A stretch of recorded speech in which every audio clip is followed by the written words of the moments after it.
You are listening to Unscripted Moments, a podcast about propaganda. On this episode, I am delighted to welcome Eric Drooker. Eric Drooker was born and raised on Manhattan Island, where his art began to appear on the streets when he was a teenager. Since then, his drawings and posters are a familiar sight in the global street art movement, and his paintings appear frequently on covers of The New Yorker over the past 30 years. His first book, Flood, won the American Book Award, followed by Blood Song, which is being adapted for a feature film. His new book, Naked City, arrives in October of 2024. His art is in the permanent collection of the Whitney Museum, the Museum of Modern Art, the Brooklyn Museum, and the Library of Congress. As everyone who listens to this podcast likely already knows, Eric's Children's Games piece adorns the cover of Propaganda's Potemkin City Limits LP. On this episode, we discuss Eric's upbringing, turning points as an artist, and working with bands like Faith No More, Rage Against the Machine, Jello Biafra, and Propaganda. You can find his work online at drooker.com. Please enjoy my conversation with Eric Drooker.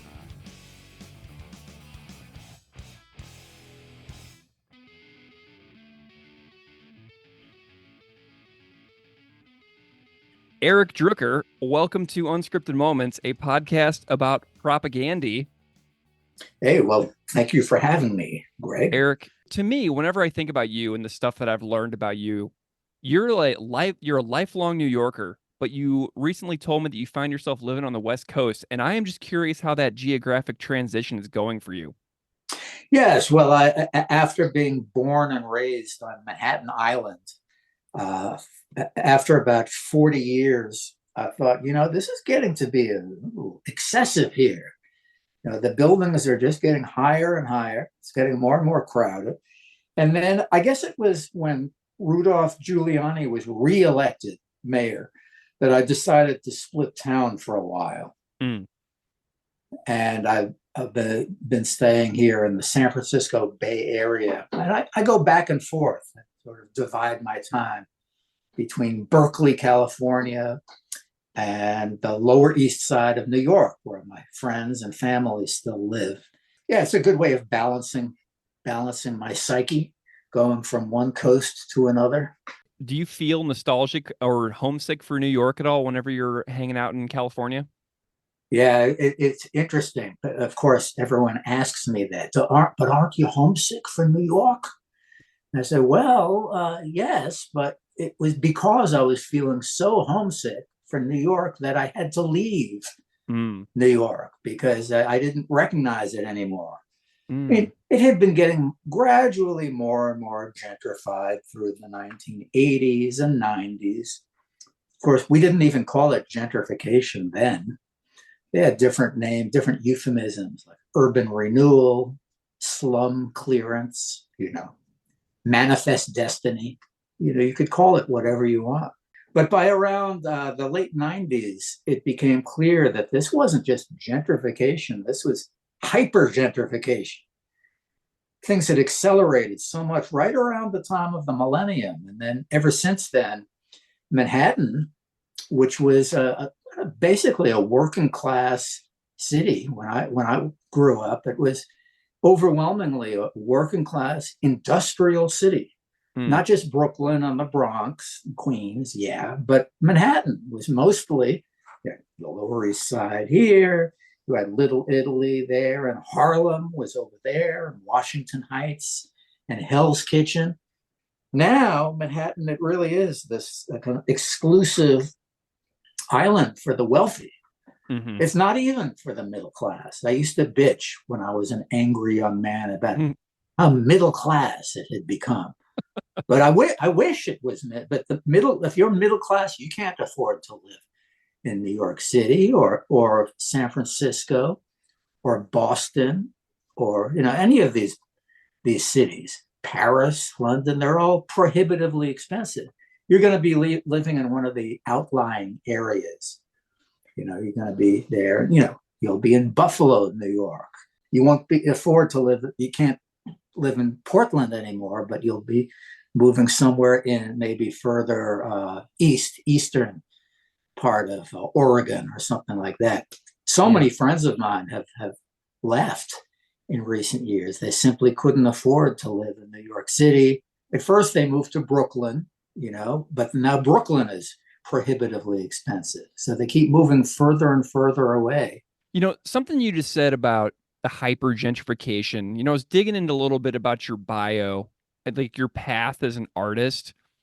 And I was reading some anecdotes about your experiences with police and street artists and tenants' rights activism and squatters in New York City in the 80s.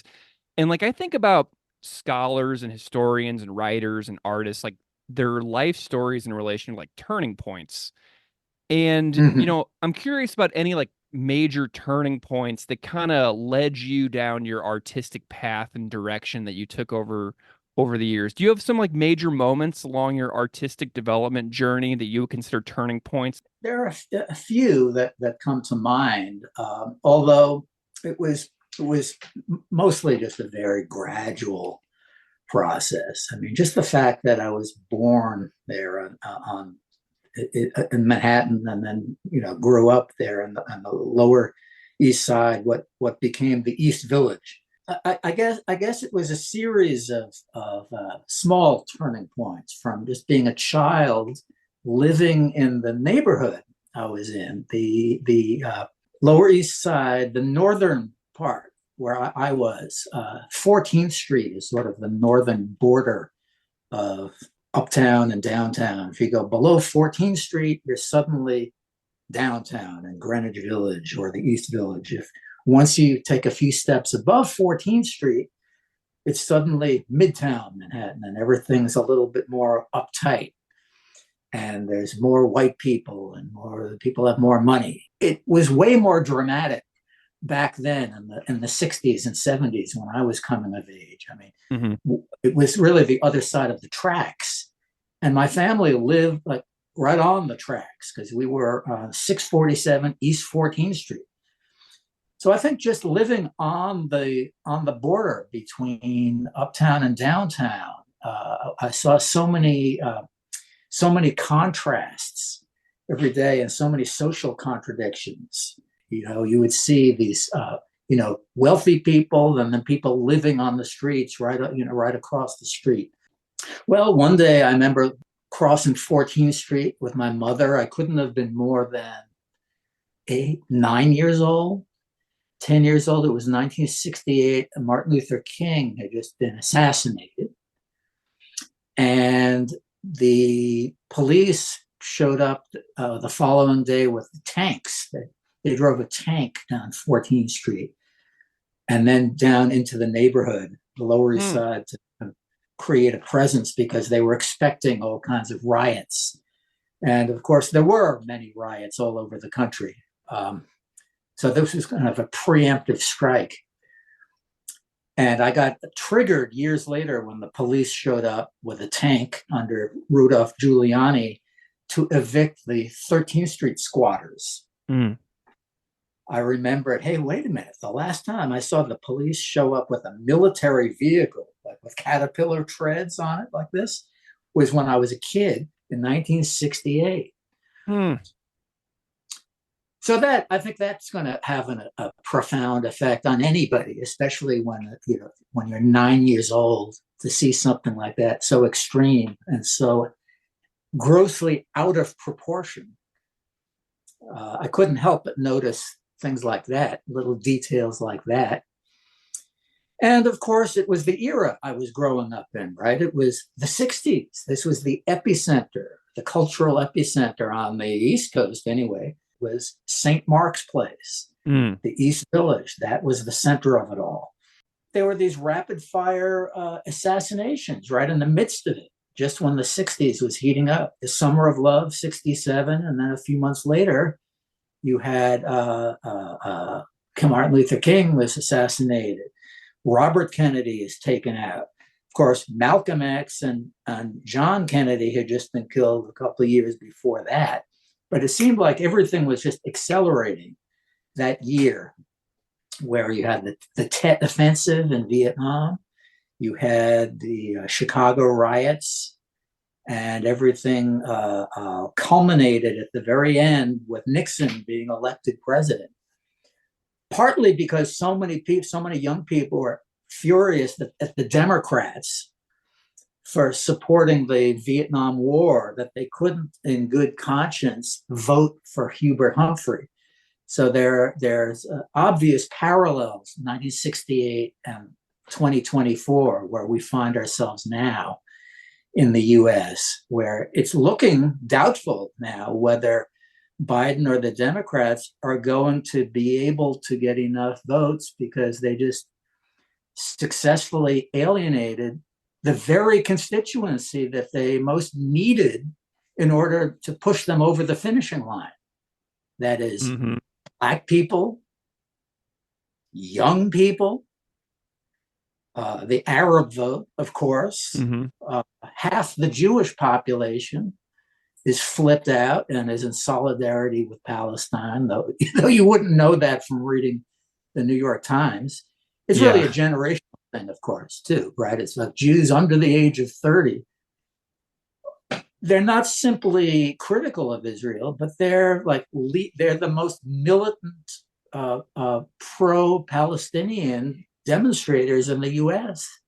It's the Jewish Voice for Peace that's shutting down Grand Central Station at rush hour and doing these real daredevil tactics like that. But so these last few months, it's in some ways giving me deja vu to my childhood when I was 9, 10 years old. And 1968 was such a concentrated year. There was so much hysteria and, well, just so much violence. The big violence, of course, was the war in Vietnam. It was just being ramped up, was just being bombed every day. But now we have Gaza like that. It's being bombed every day. And it's all the bombs are manufactured here in the U.S.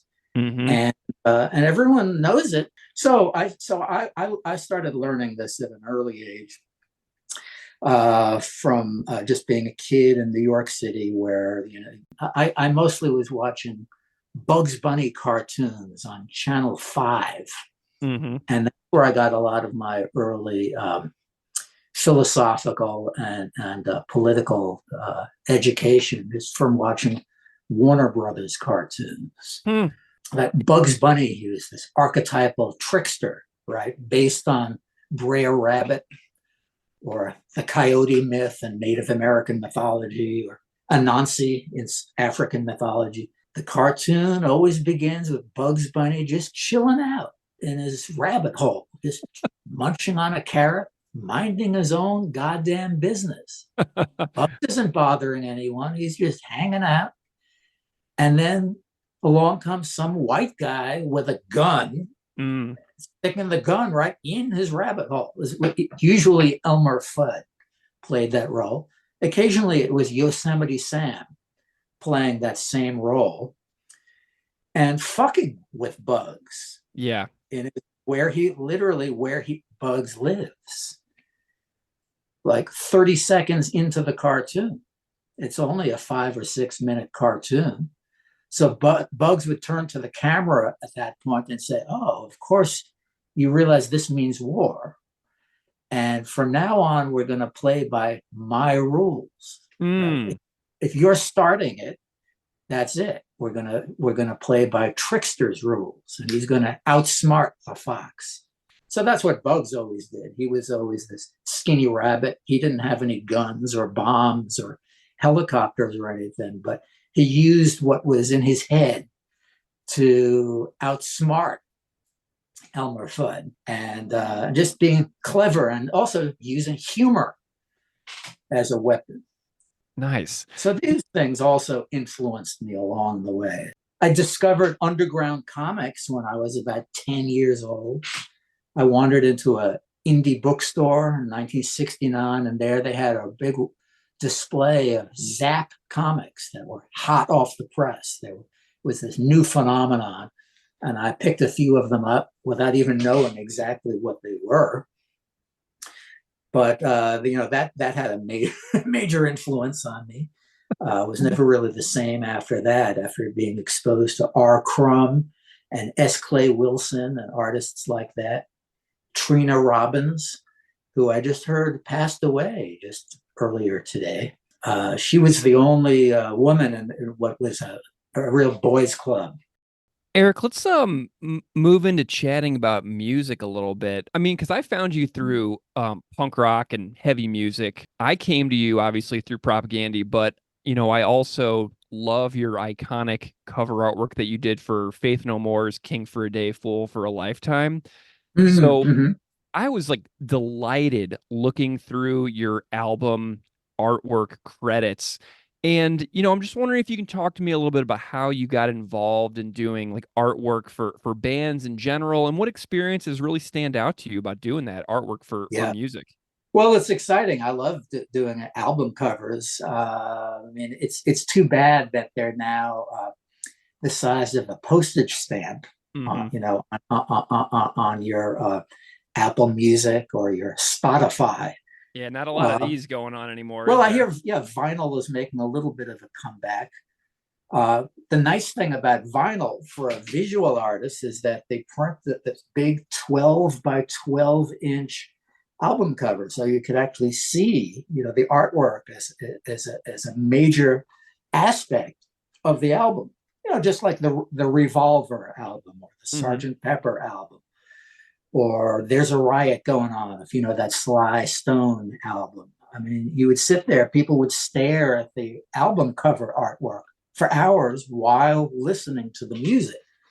And I don't think we do that now much with Spotify. We'll glance at the little thumbnail image that goes with it, but it's been on a downward spiral. When CDs came along, they were still album. We still called them albums, but suddenly it was a 5 by 5 inch square, right? It was Yeah. less than half the size that it was. So that was kind of a disappointment for the album cover artist. It felt demoted. It's still exciting even now when I do an album cover art, because music has always meant so much to me. I mean, I'm always listening to music while I'm working, while I'm painting or drawing. If I'm not listening to some podcaster like Yeah. yourself, discussing something or interviewing somebody or pontificating about something, I'm usually just listening to music, knowing that it's going to be something that it's going to be what people judge the album by, the cover, even though we shouldn't judge a book by its cover. We all do, whether it's a book or music, a record album. I think that it does influence what we listen to, just even if it's unconscious. We Yeah. see an image, especially if it's a loaded image, like, well, a police dog barking in your face. Hmm. Let's say that's the image that Faith No More chose to use for their album cover. It's funny because I had heard of Faith No More, but wasn't really familiar with them. I wasn't really listening to that much punk or rock and roll then.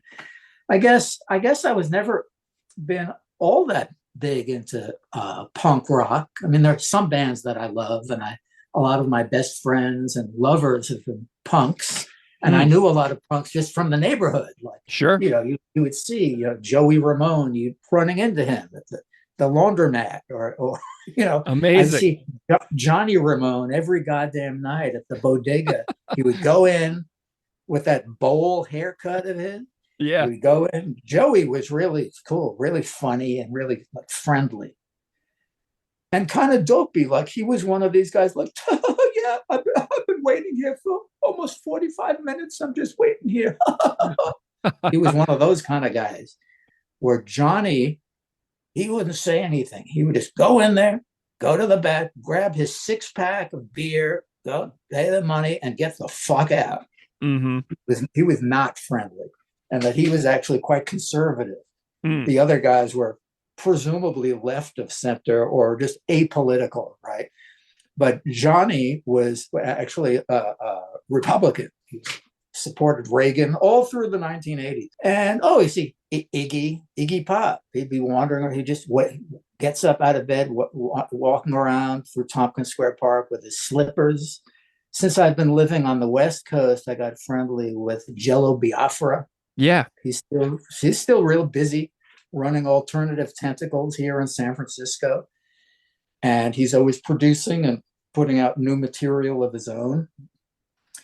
So I guess the punk rock that always spoke to me was the music where the lyrics were, I was able to at least understand some of what they were saying.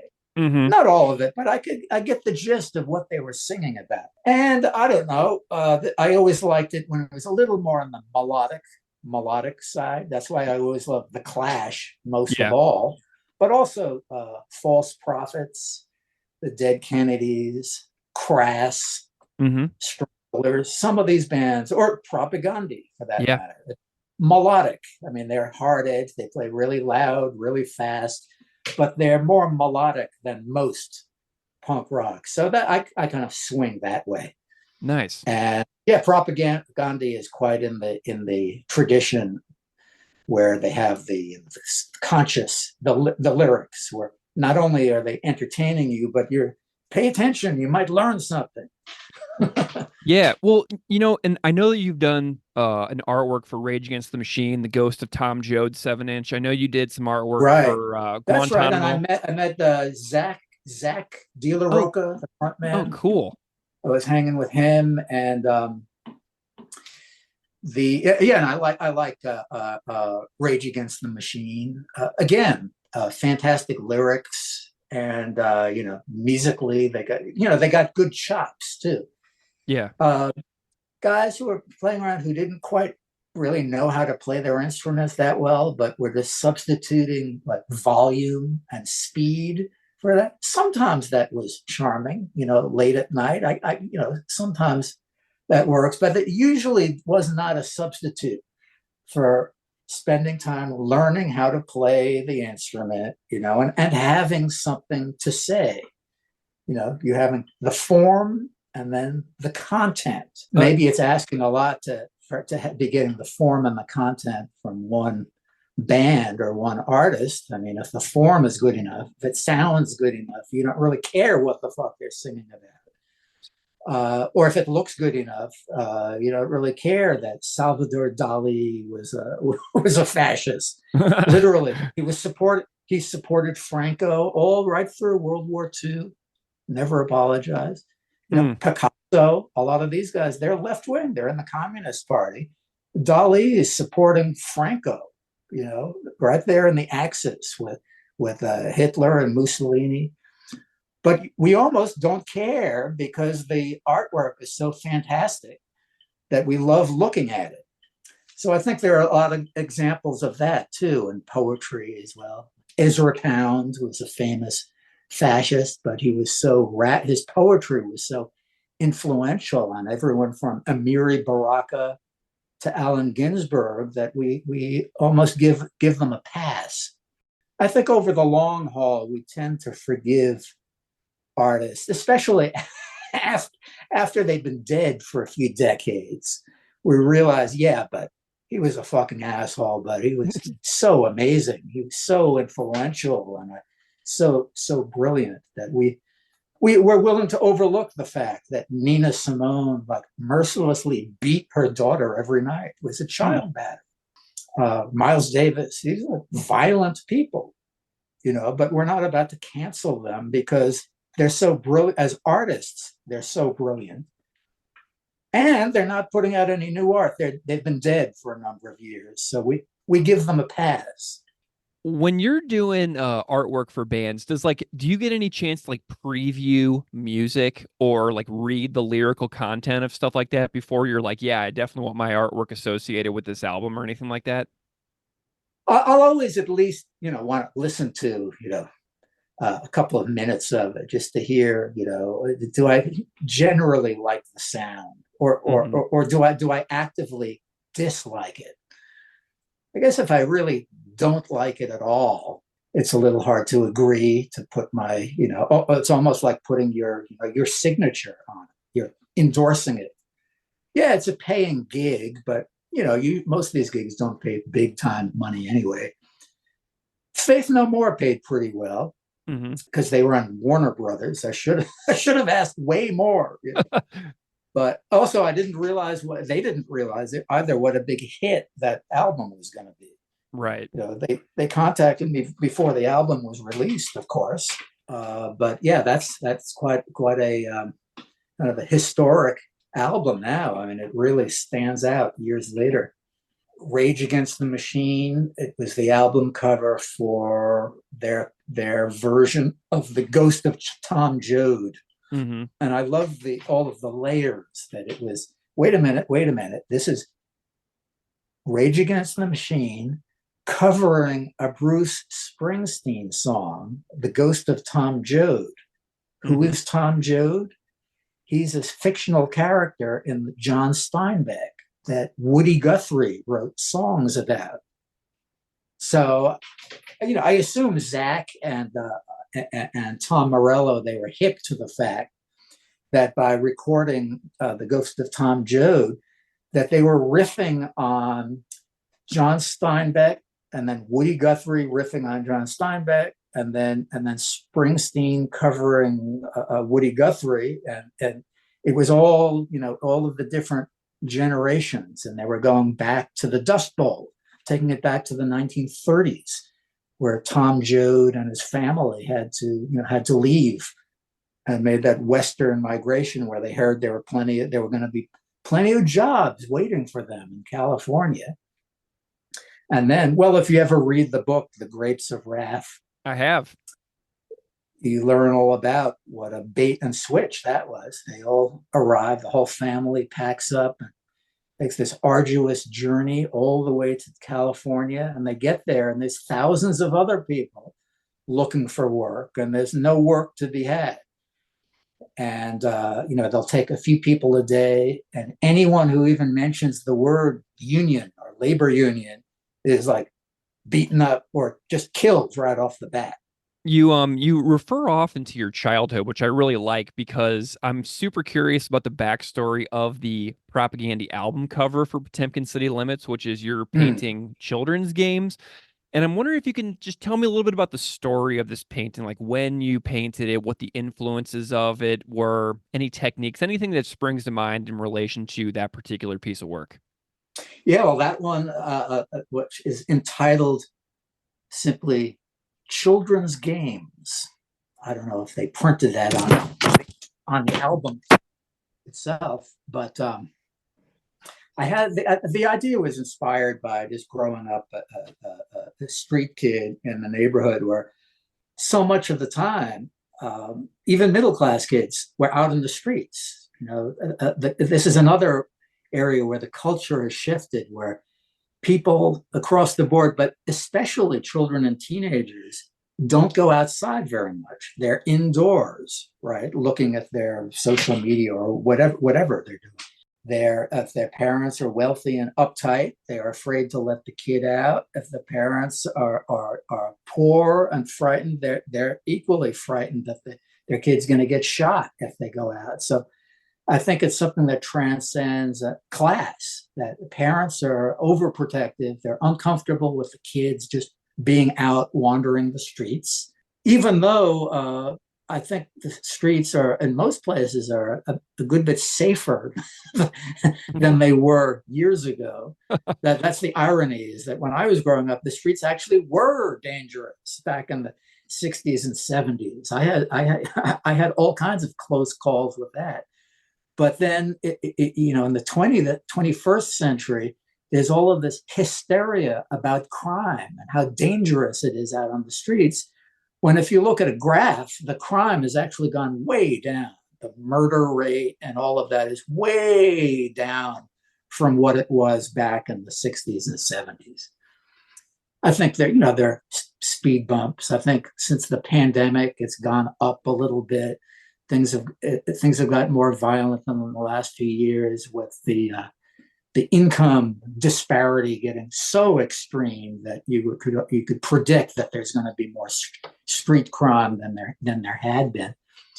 But it was just being spending time on the streets, and drawing art with chalk on the sidewalk and playing all kinds of games like Ringalivio. You don't know that one? That was like one of these Mm-mm. games. It was really similar to Capture the Flag. There are Mm. different variations, if you ever heard of it. It's basically the same as Capture the Flag, where there were these two sides, two neighborhoods, trying to grab something from the other side and bring it back to your turf, back to your block, your neighborhood. But if you get tagged out, or if you get tackled out, you decide ahead of time how, what the rules are going to be. Is this, are we playing tackle football, or is this just touch football? Touch you, and then you're out, and then you're in jail, and they're watching you. There's a jailer. There's a job. You're not first base, second base, shortstop. No, Greg. Your job is, you're the jailer. You have to watch this kid who just got tagged out. Because if you're not paying attention, you could escape. You could just run out of jail. And if they don't catch you, then you're free again. So those were the rules. There weren't too many rules to Ringalivio.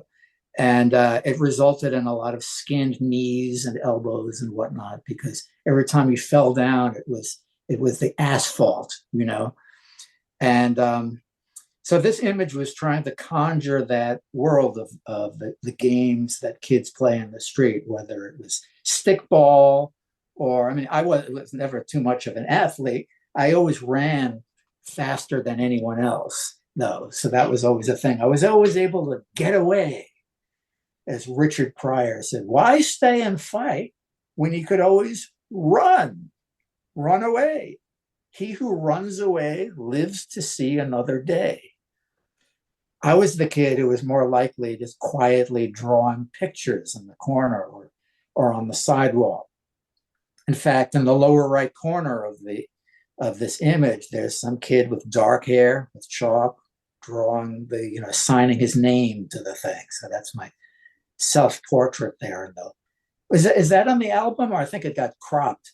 It's not on the album, but I know that the artwork was licensed as a puzzle, which I also own. And in the puzzle, which is the full long image, you can see that the part that you're talking about. That's right. If you could look it up online, there's a you could buy the jigsaw puzzle of children's games. It's insanely hard. I did it. It's so hard. Yeah, I haven't tried. I have the box over here, but I haven't spilled the pieces out yet. Oh my God, it's so hard. It's a real challenge. You'll love it. It's worth doing, but man, it's hard. Another influence for that picture was the Spike Lee, the movie Do the Right Thing, probably is Spike's greatest movie. There are a couple of scenes where they're kids just drawing chalk pictures on the streets, a little boy, a little girl. It's something ubiquitous, not just in the cities. Hey, suburban sidewalks too. You'll see little kids doing their hopscotch right there on the sidewalk. It's part of the kiddie culture. So that's something that even as an adult, I always try to remember what that was like. Children's culture, all of the games and the songs we would sing. But what I loved about them is that we weren't getting them out of some book or a magazine. It wasn't like some grown-up teaching us these things. We were learning them from other kids, word of mouth, from the East Coast to the West Coast. It was this culture that just spread all of these songs and stories and ghost stories and artwork just from one kid to another.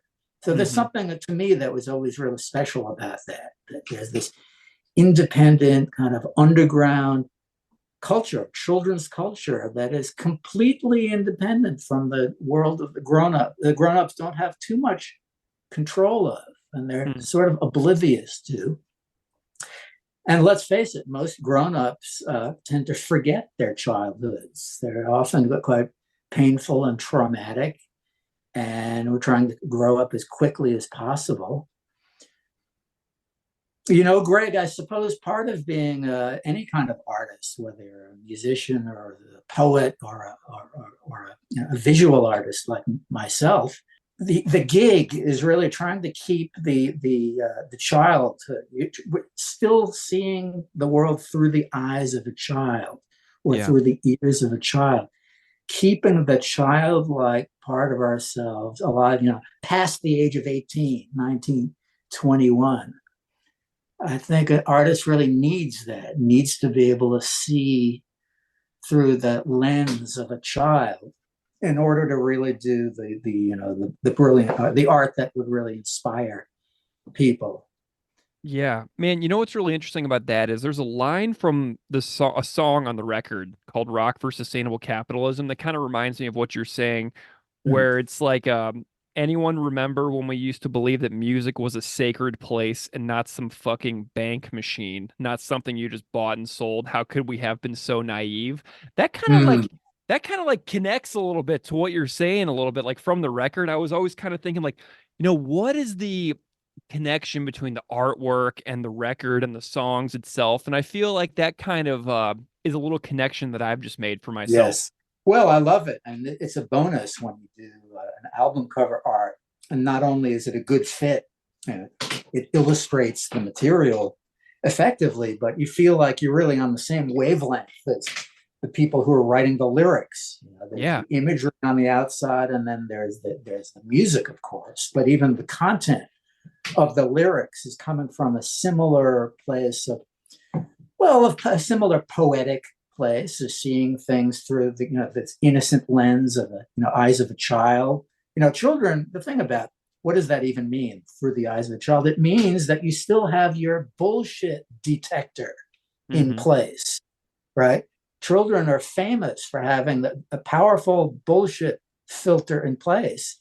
It seems to dissolve and we get stupider as we get older. We become adults and then we're just working for the man, and we're liable to fall prey to any kind of advertising scheme or subconscious suggestion, right? But yeah, what he said in the lyric there about the commodification of music. It's true. It's not just music. It's all art. You're expected to buy the original thing.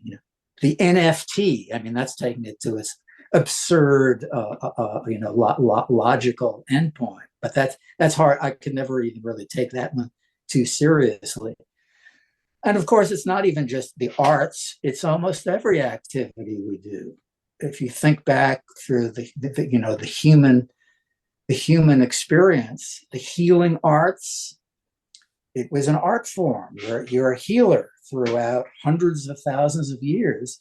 It's only in the last century, at most, of the last few decades, where the healing arts have now become like a business. You go to medical school for 6 years. It's typically only wealthy people who can afford to go to medical school in the first place, right? Hmm. And then they have to pay off their student loan. Maybe they started out idealistic and they wanted to be helping people, healing people. And some of them do, or that's their intention.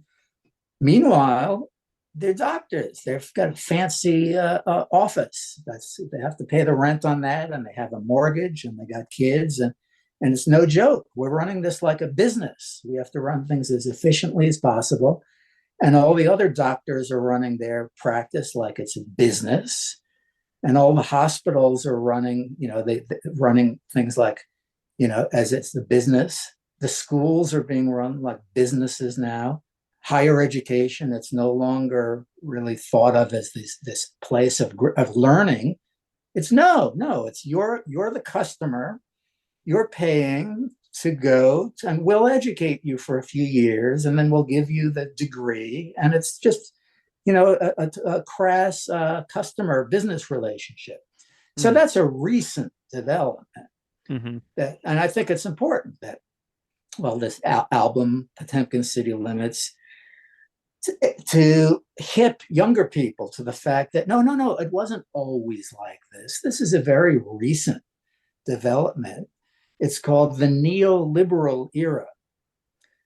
that we're in that started really in the late 70s and really kicked in promptly at 1980 with Ronald Reagan in the US and Margaret Thatcher in England, where things were suddenly very different, where suddenly it was all about busting labor unions. Was the first thing that Reagan did, was bust the Patco unions. Margaret Thatcher was busting the coal miners unions there.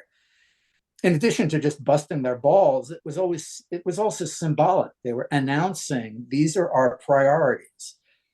This war on labor, and we're going to be offshoring things. It's not going to be manufacturing things in the U.S.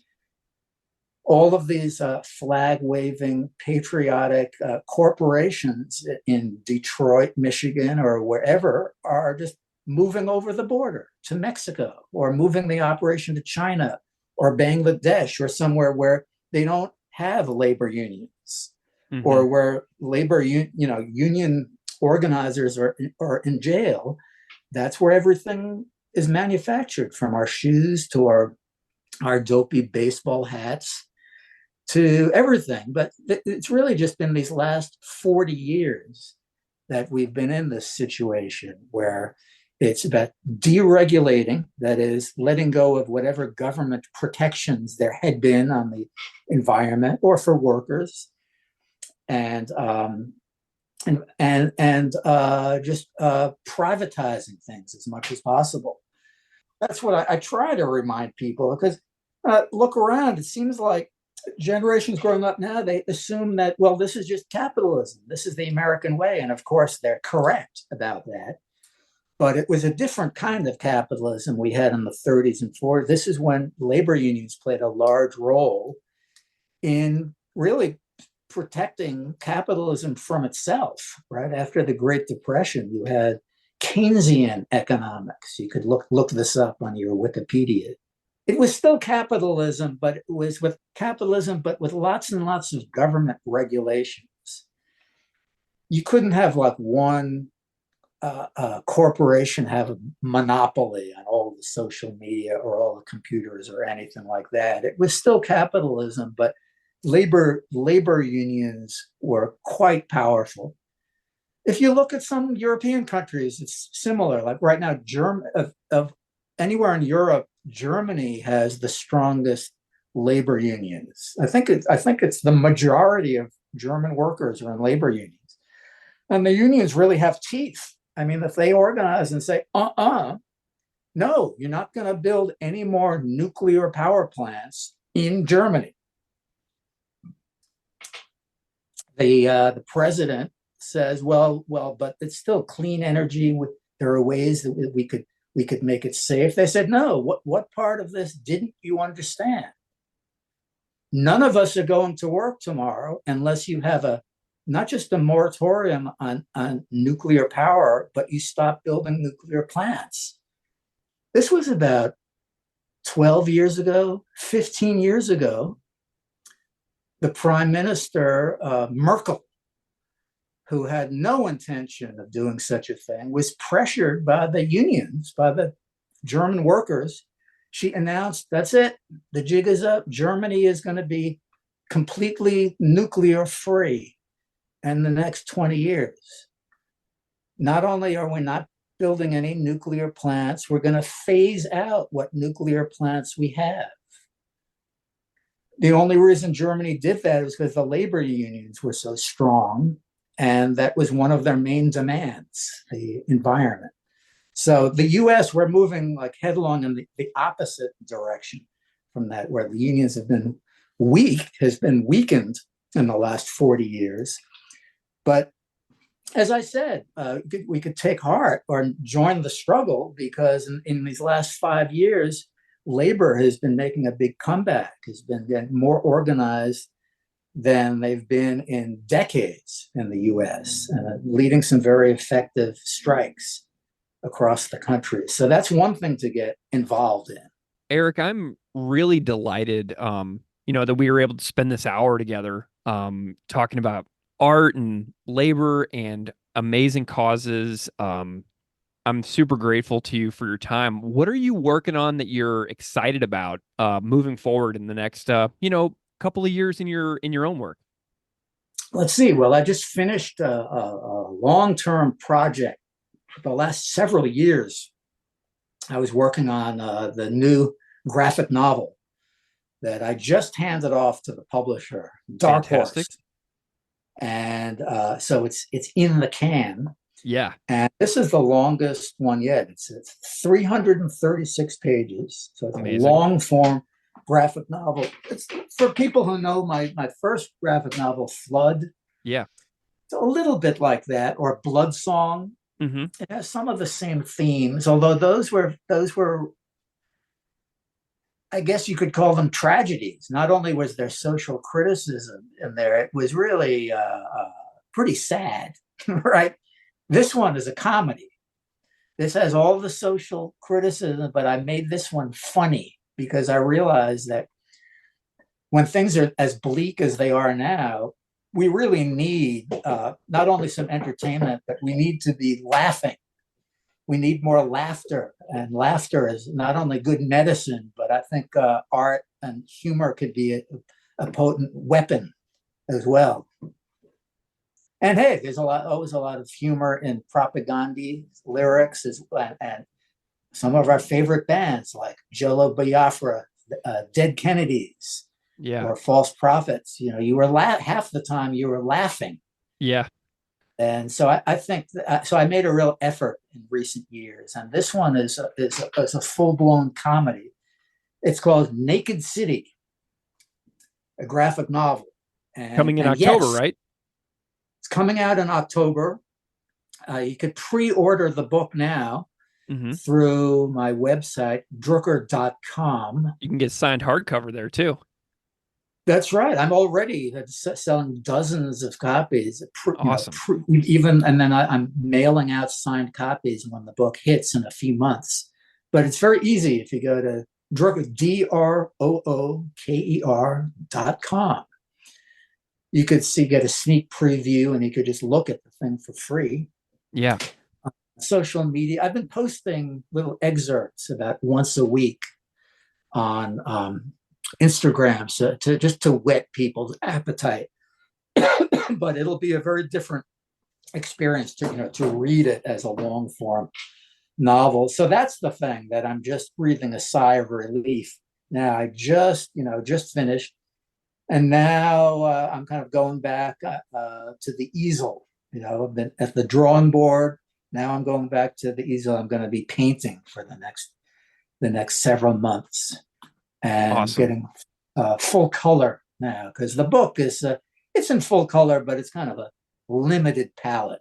Tell me what the book is about. Yeah. Well, okay. I said it's a comedy, but it's about these three bohemians who live on the edge of the city, who asking the question, they're struggling to answer the question, is it still possible? Is it even possible to survive as an artist in the 21st century? Right? It's not a rhetorical question. Yeah. What are the artists doing in their efforts? The heroes, that there's the main protagonist, there's a singer-songwriter, this teenage girl who hitchhikes from Detroit. All the factories are closed, and she's working in the McDonald's, and this sucks. She's working in a topless bar. This sucks. One day she just goes on the highway and sticks out her thumb and hitchhikes to the East Coast and winds up in New York. And she ends up getting a gig as a model for this painter. And then we get to know the guy, the painter of the pictures. He's struggling to pay the rent each month as a visual artist.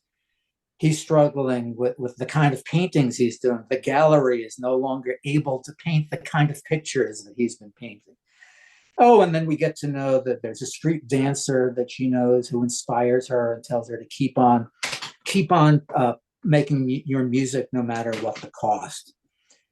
And then the final character that we encounter, it isn't really the kind of artist we're accustomed to, although he calls himself an artist of survival. He's one of these squeegee men. he cleans your windows. You go on a skyscraper on a long cable from one Hmm. floor to another, cleaning the windows. One of those guys. He cleans the windows, and when he loses his job, he ends up being a squeegee man, just washing windows on cars one at a time. But he's an artist in his own way, and that's well, you're gonna have to read the book to find out I'm how very excited about it. how his creativity saved him even when he lost one of his limbs doing his job one day. Yeah. That's it. Naked City. Yeah, this one's a laugh riot.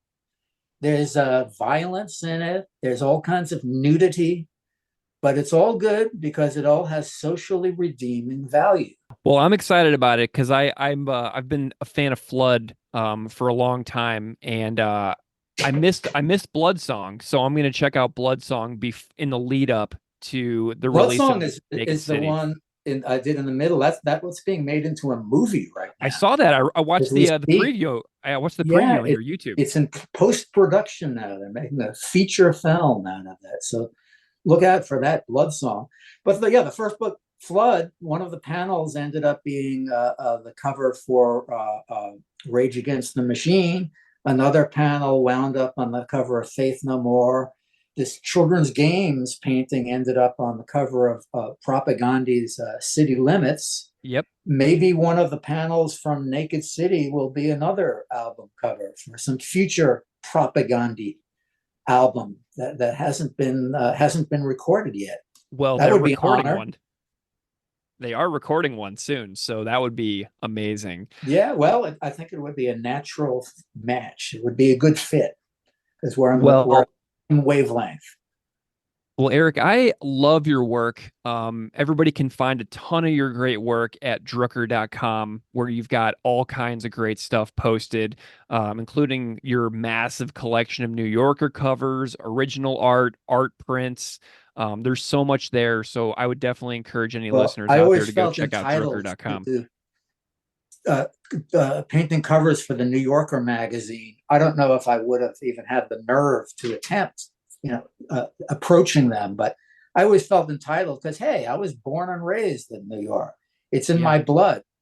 I've got almost all of my artwork has the city is the subject matter of the news story. Most of my paintings. So that's what I felt like it gave me license to do all these several dozen, I don't know, whatever, 3 dozen covers of the New Yorker over the years. Has everything to do with being a city kid myself and growing up in that urban environment and seeing the urban environment change over time, seeing how it's really become suburbanized in Hmm. many ways. And artists like myself could barely even live there. You don't have too many bohemians or artists living in these big cities anymore, just because of the simple economics of it. Yeah. Well, Anyway, Greg, thank you for having me on your show. This has been a blast talking about Eric, all these things. thank you so much for being here. Thanks for coming on and chatting Propagandy, Faith No More, Rage Against the Machine, and everything. I mean, it's been just such an honor to have you on the show to talk about the backstory of this children's games artwork and much more. Thank you so much for joining me. Okay, thanks for having me, and we'll be in touch, Greg.